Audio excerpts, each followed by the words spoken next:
Nusantara yang terbentang luas menyimpan jejak misteri hasil peninggalan leluhur. Di episode sebelumnya, tim jejak leluhur mengunjungi situs Garisul tempat ditemukannya makam raja-raja Islam. Di sana, Feni sempat merasakan energi yang berbeda. Ia dapat merasakan aura para syekh atau raja Islam yang dikenal akan kesaktian dan kesetiaannya. Lembutnya beliau ini yang sampai ke dalam hati saya, gitu kan. Waalaikumsalam. Beliau mengucap salam yang saya rasakan seperti itu.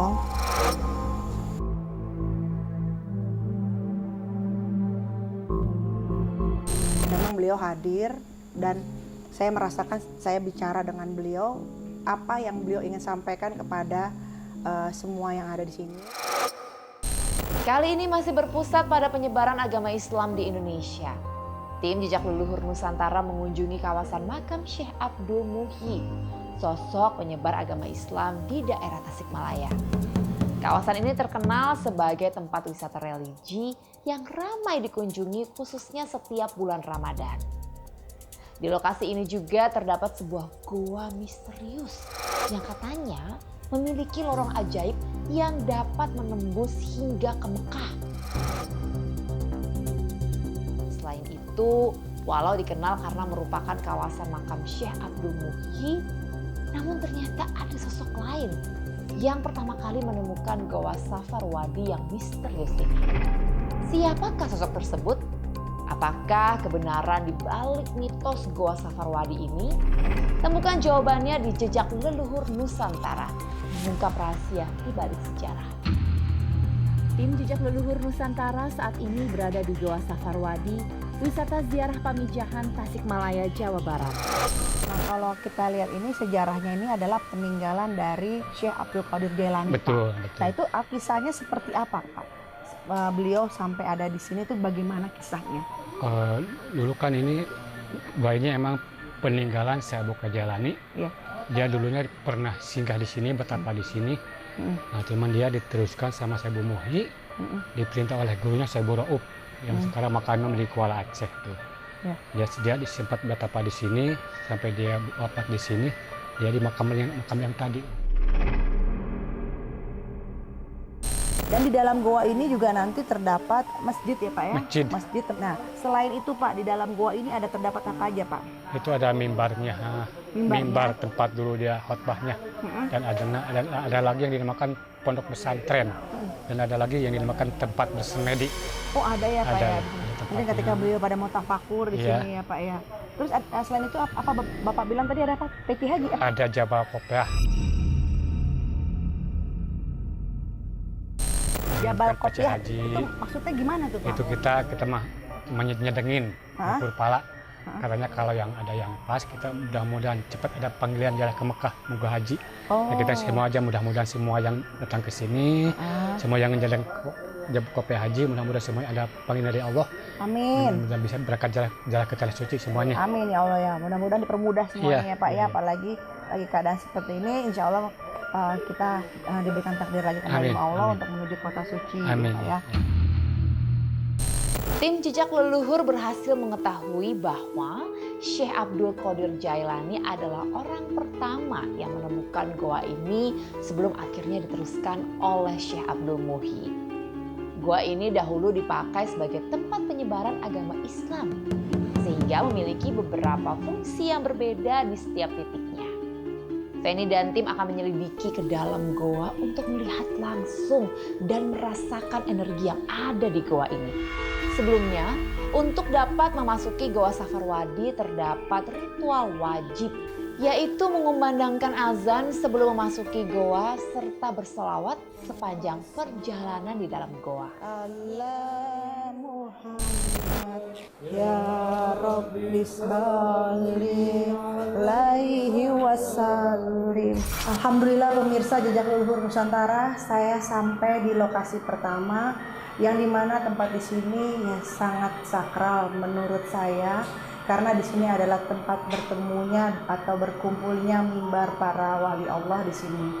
Untuk selengkapnya kita akan tanya Bapak bagaimana kisahnya Pak.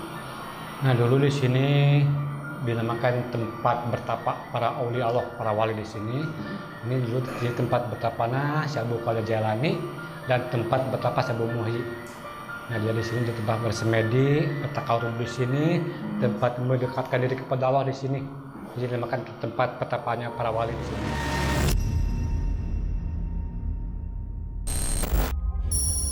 Setelah mengunjungi titik pertama yang konon dipercaya sebagai tempat para wali berkumpul dan bersemedi, Feni dan tim melanjutkan perjalanan ke titik selanjutnya.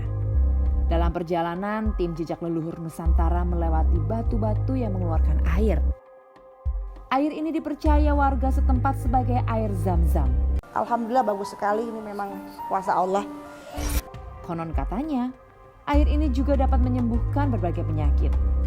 Perjalanan menyusuri Goa Safarwadi pun dilanjutkan.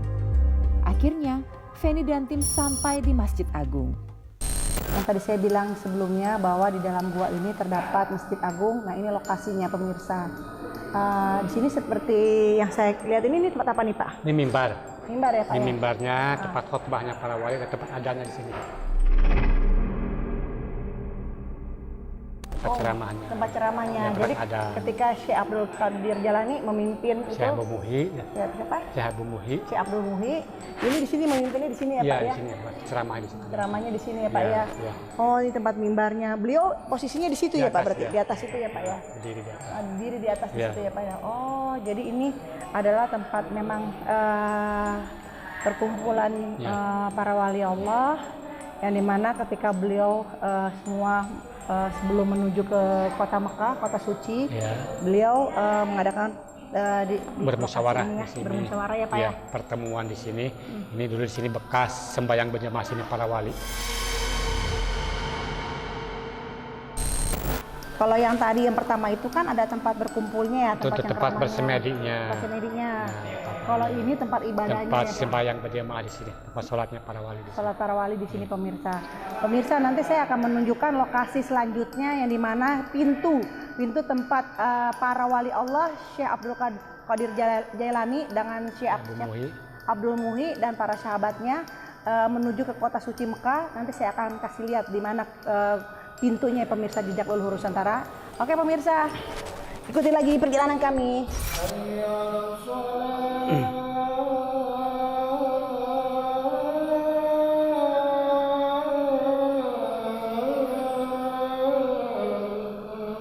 La haula wala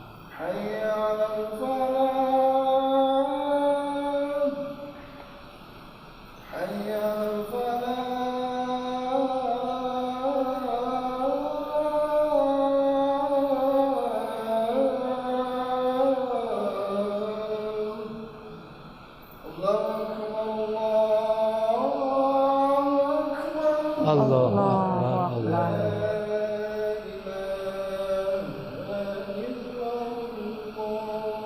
La ilaha illallah Muhammad Rasulullah.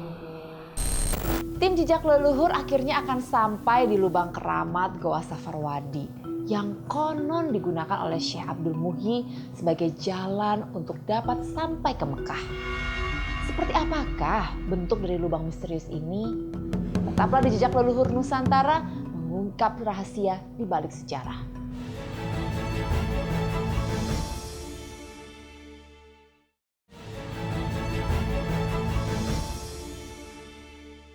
Goa Safarwadi termasuk sebagai lokasi wisata religi karena memiliki berbagai titik yang katanya memiliki hubungan dengan tanah suci. Sebelum kita melihat langsung lubang ajaib yang menembus sampai ke Mekah, Pak Mamat akan menjelaskan bagian lain goa yang konon juga memiliki fungsi-fungsi di luar logika. Adanya lorong-lorong lain yang juga dapat membawa para wali ke Banten, Cirebon, bahkan Jawa.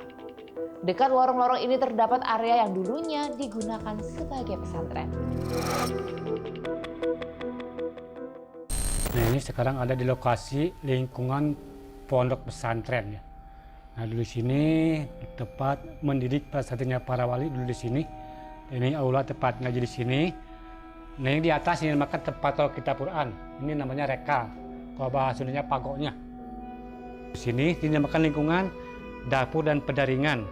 Nah dulu di sini katanya bekas di sini masak perawulan dan naruh perbekalan di sini. Yang ke atas ke ujung jalan ke Banten sebelah kanan. Yang terakhir jalan ke Banten itu. Dulunya bekasnya wali Banten, kalau dia jalannya lewat situ. Ke makam ke Banten, ke Syekh Mansur dan Koni Banten, dulu jalannya lewat situ. Kalau itu dulunya dinamakan Jabal Kope Haji, yang dinamakan Peci Haji. Dia dulunya bekasnya peninggalan Syekh Muhi. Nah, kita katanya dia ngukur pala, katanya kalau ada yang pas, kita mudah-mudahan cepat ada panggilan dari Allah bisa ke Mekah, bisa Mekah haji ya. Mudah-mudahan kita dimudahkan rezekinya oleh Allah, dilancarkan usahanya, mudah-mudahan lebih sukses semuanya, dijabah semuanya, permintaannya oleh Allah semuanya. Goa yang begitu luas ini memiliki lorong dengan ujung jalan yang berbeda. Namun, apakah benar salah satu dari lorong ini dapat membawa kita sampai ke Mekah? Feni dan tim akhirnya telah sampai di titik terakhir Goa Safarwadi, yaitu tempat lubang yang dipercaya sebagai jalan yang sering dilewati Syekh Abdul Muhi untuk pergi ke Mekah. Syekh Abdul Qadir Jailani menuju ke kota Mekah. Nah sini lewat sini pemirsa. Nah kalau sekarang ditutup ya Pak ya? Ya pakai besi. Pakai besi. Nah gimana Pak ceritanya Pak? Sejarahnya Pak yang terjadi pada zaman dulunya? Ya dulu di sini dinamakan jalan ke Mekah, bekasnya Syekh Muhi. Ya, dia semenjak di sini, dia kalau ke Mekah jalannya lewat sini, masuk ke lubang ini, nembus bumi ke sini. Dia kan Jumatan di Mekah lewat sini. Dia balik lewat sini lagi. Masya Allah pemirsa. Jadi sholat Jumatan di Mekah ya. juga. Jadi ya memang udah karomahnya ya Pak Karomahnya ya. Para wali Allah, Syekh Abdul Qadir Jailani dan Syekh Abdul Muhi ya Pak ya, mendapat karomah dari Allah. Nah melalui pintu inilah beliau melaksanakan perjalanan menuju kota suci Mekah ketika beliau ingin melakukan sholat Jumat ataupun ya memang ingin ibadah di kota suci Mekah. Inilah jalan menuju kota suci Mekah. Kalau sekarang pemirsa ya memang kan itu kan karomahnya beliau ya. Jadi kalau sekarang ini nih ya Pak ya, ditutup pakai ditutup. besi. Setidaknya kita sudah menyaksikan napak tilasnya beliau ya Pak ya. Jadi ada pembelajaran yang bisa kita pelajari dari sini ya Pak ya. Masa lalu akan selalu jadi misteri yang harus kita pecahkan. Kebenaran di balik mitos lubang yang menembus Mekah masih menjadi sebuah tanda tanya. Yang pasti, legenda dibuat untuk sebuah kebaikan. Semoga dengan adanya wisata religi makam Syekh Abdul Muhi, masyarakat diingatkan kembali untuk selalu mengejar kebaikan. Selanjutnya, kita akan mengikuti tim jejak leluhur Nusantara berkunjung ke Garut, yaitu tepatnya ke Cagar Budaya Candi Cangkuang. Dalam cagar budaya ini terdapat pulau kecil tempat Candi Cangkuang berada.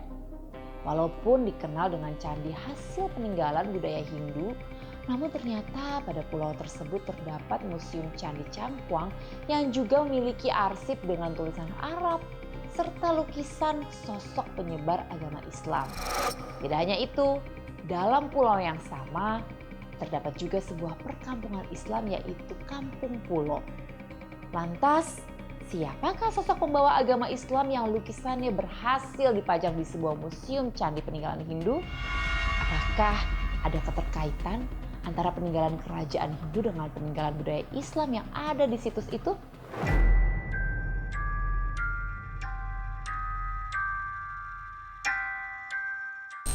Pemirsa jejak leluhur Nusantara, beliau adalah sebagai juru pemelihara untuk lokasi Candi Cangkuang. Nah, untuk selanjutnya biar beliau aja yang memperkenalkan karena kalau saya memperkenalkan takut banyak salahnya. Oke, silakan Ibu. Ya, perkenalkan dulu pertama-tama nama saya Serinia Yuningsi. Di sini itu sebagai juru pelihara Candi Cangkuang. Kebetulan di Cagar Budaya Candi Cangkuang ini ada dua peninggalan. Yang pertama peninggalan agama Hindu dengan adanya Candi Cangkuang. Yang kedua peninggalan agama Islam dengan adanya makam kuno, makam Arif Muhammad dan komplek rumah adat yang di bawah yang tadi Ibu lewati. Iya. Kita berbicara dulu mengenai sejarah Candi Cangkuang. Candi Cangkuang sendiri ditemukan kembali pada tanggal 9 Desember 1966. Iya, oleh seorang ahli purbakala yang bernama Dr. Randes Uka Chandra Sasmita. Museum Candi Cangkuang tidak hanya menyimpan peninggalan kerajaan Hindu, namun juga menyimpan peninggalan bersejarah dari penyebaran agama Islam di daerah tersebut.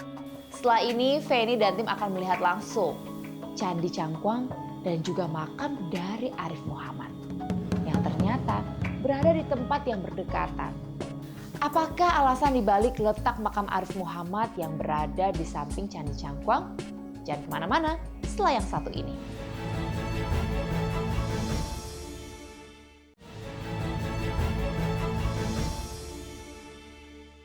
Perkenalkan dulu pertama-tama nama saya Serinia Yuningsi.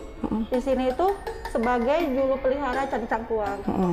Kebetulan di cagar budaya Candi Cangkuang ini ada dua peninggalan. Yang pertama peninggalan agama Hindu dengan adanya Candi Cangkuang. Yang kedua peninggalan agama Islam dengan adanya makam kuno makam Arif Muhammad dan komplek rumah adat yang di bawah yang tadi Ibu lewati. Iya. Kita berbicara dulu mengenai sejarah Candi Cangkuang. Candi Cangkuang sendiri ditemukan kembali pada tanggal 9 Desember 1966.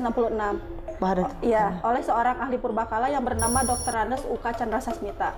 Cara menemukannya, beliau itu berpedoman dari sebuah buku yang dikarang oleh seorang Belanda yang bernama Pordemen, terbitan tahun 1893. Di dalam buku tersebut dikatakan bahwa di desa Cangkuang ada makam kuno sama arca Dewa Siwa. Jadi tidak dikatakan adanya bangunan candi. Tetapi para ahli merasa curiga mengapa ada arca Dewa Siwa tidak ada bangunannya, maka dilakukanlah proses penelitian penggalian. Dari hasil tersebut ditemukanlah fondasi candi, nanti bisa dilihat fotonya. Itu berukuran 4,5 kali 4,5 meter. Kebetulan letak fondasi itu bersebelahan dengan makam. Lalu kita berbicara mengenai makam Arif Muhammad. Di sebelah candi itu ada makam. Mbah. Beliau adalah tokoh penyebar agama Islam di Kampung Pulau ini abad 17. Arif Muhammad ini bukan orang sini asli. Jadi beliau itu orang Beliau mana? itu panglima perang dari kerajaan Mataram. Jadi dulunya beliau ini mendapat tugas dari rajanya Sultan Agung menyerang tentara POC di Batavia, tetapi beliau mengalami kegagalan. Jadi beliau tidak berani kembali ke Mataram, sehingga di sini menetap menyebarkan agama Islam. Nah, ini yang ingin saya ketahui, ini berarti beliau adalah sosok dari Mbah Dalem Arif Muhammad ya Ibu ya. Kalau kita lihat ini lukisan yang membuat siapa Bu? Kebetulan yang lukisnya itu Pak Hara. Pak Hara ini orang Tangerang, tetapi katanya beliau itu masih ada turunan Jawanya. Kemungkinan ya masih ada darah ada Jawa, keturunannya ya. Jadi di Kampung Pulau juga ada adat istiadat atau istilah di sini itu pamali, pantangan. 5 pantangan di sini. Apa tuh Ibu? Salah satunya tidak boleh ziarah pada hari Rabu. Untuk ke makam khusus yang dikeramatkan oleh penduduk sini. Hari Rabunya di sini Selasa pada asar itu sudah masuk hari Rabu. Jadi pergantiannya itu selepas asar. Asar ya. Ya, nanti kalau hari Rabu kita datangnya ke sini hari Rabu, tunggu aja selepas asar boleh ziarah kubur karena itu sudah masuk hari Kamis. Nah, itu kenapa Bu? Alasannya waktu Arif Muhammad masih ada, jadi beliau itu melarang penduduk Kampung Pulau ini untuk melakukan kegiatan lain selain mempelajari agama Islam. Di sekitaran sini abad ke-17. Kalau untuk Al-Qur'annya yang di sebelah sana, Ibu, kalau ini khutbah Idul Fitri, Idul Adha, kebetulan ini terjemahannya itu dalam bahasa Jawa kuno. Setelah mengunjungi museum, tim Jejak Leluhur Nusantara mengunjungi Candi Cangkuang untuk melihat secara langsung keberadaan patung Dewa Siwa yang terdapat di dalam candi ini. Apakah energi yang dirasakan Feni ketika masuk ke dalam candi kuno yang diperkirakan telah ada sejak abad ke-8?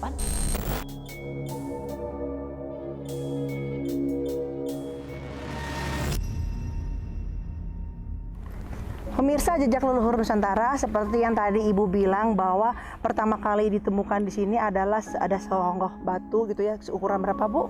Arca Dewa Siwa itu kurang lebih gitu ya, nanti bisa dilihat. Dalamnya nanti saya sama Ibu akan masuk ke dalam, pemirsa bisa lihat.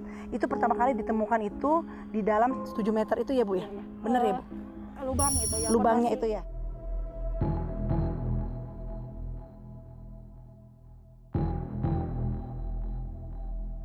Dan di sini memang sakralnya masih ada pemirsa, dan wajar kalau kita mau menuju ke sini harus lepas sepatu atau apa karena memang ini disucikan. Ya walaupun kita di sini berbeda-beda agama di Indonesia pemirsa, tapi tidak ada salahnya kita menghormati satu sama lain antara agama, antara budaya, karena semua itu adalah misteri yang dimana kita hanya sebagai manusia zaman sekarang hanya menghormati saja agar tidak terjadinya suatu pandangan-pandangan yang menjadi gesekan. Energi positif yang dirasakan Feni membawanya melanjutkan kunjungannya ke makam Arif Muhammad. Sebelum melakukan penelusuran lebih jauh, Feni dan tim melakukan ritual doa.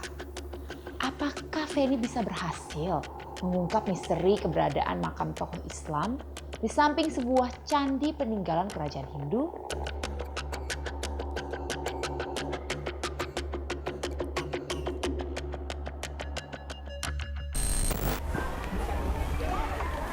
Pemirsa Jejak Leluhur Nusantara yang saya cintai dan saya sayangi, tadi seperti janji saya juga, saya akan menuju ke makom dari Mbah Arif Muhammad. Ini tepatnya ada di sisi kiri saya atau sisi kanan ibu. Ya, untuk selanjutnya biarkan ibu yang menjelaskan bagaimana proses dari makom Mbah Arif Muhammad. Silakan Jadi, Ibu. kan beliau ini oleh penduduk di sini itu orang yang ditokohkan, orang yang sangat dihormati. Jadi ketika beliau meninggal, beliau itu dimakamkan ke tempat yang agak tinggi dari komplek rumah adat. Jadi kalau diperhatikan di bawah kan mencekung gitu ya. Iya, ini benar. posisi yang paling atas. Oh, Makanya iya. ini letaknya itu ada di bukit.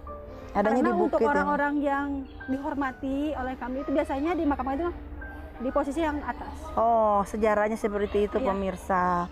Dan Terus memang kalau untuk ini nisannya, kalau diperhatikan ibu yang ini, nisan seperti ini kan posisinya itu seperti ini.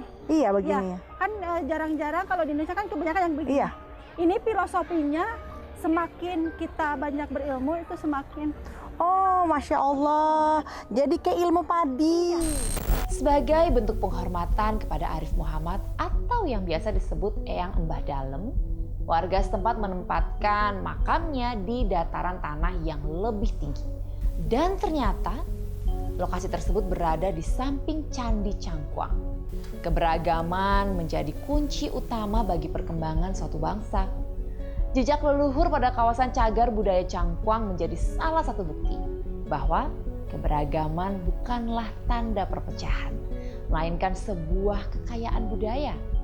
Nantikan perjalanan lainnya setiap Sabtu dan Minggu hanya di NET. Jejak Leluhur Nusantara mengungkap rahasia di balik sejarah.